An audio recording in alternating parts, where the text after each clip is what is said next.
Okay, hello everyone. We are here in the e-governance conference in Tallinn, Estonia, with the Chief Information Officer for the country, Siim Sikkut. Siim. Yeah, hi. Hello. First of all, thanks a lot for your time here, for the welcoming, for all the organization, and I have a few questions for you. Sure, go ahead.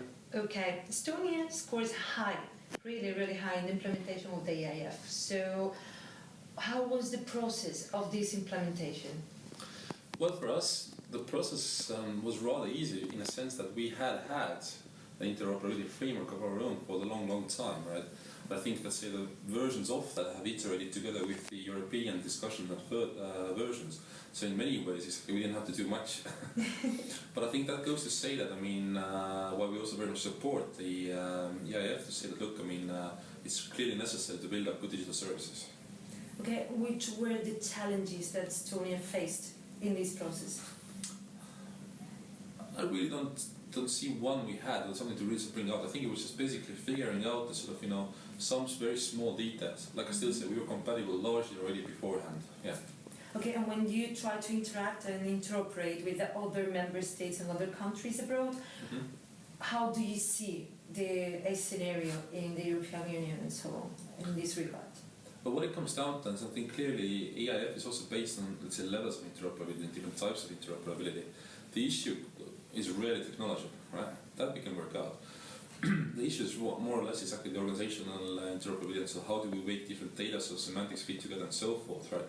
And I think in that sense, that's really the value of a common framework, right? Because that gives us a basis to start talking from, right? And get those agreements done if we want real data to move and for that services to be accessible, right? Okay.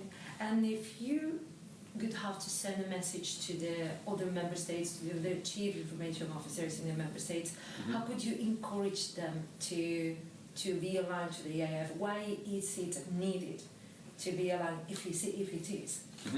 No, Estonia has been always very clear about why do we support the single market, okay? And the question leads me to that. We've been very clear on this because people and companies move. We want them to move. And this is the fundamental freedoms of the European Union, right? The flows of capital and goods and services and people. Now, for these to be effectively happening in today's world, data has to move as well. Services have to be compatible.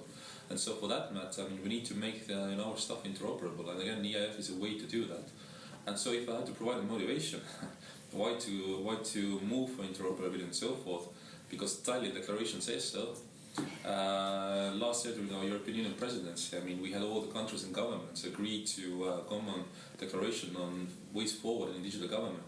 And moving also forward with interoperability is one of the blocks there. So clearly, it was agreed on a policy level that should be the way. So let's do that now.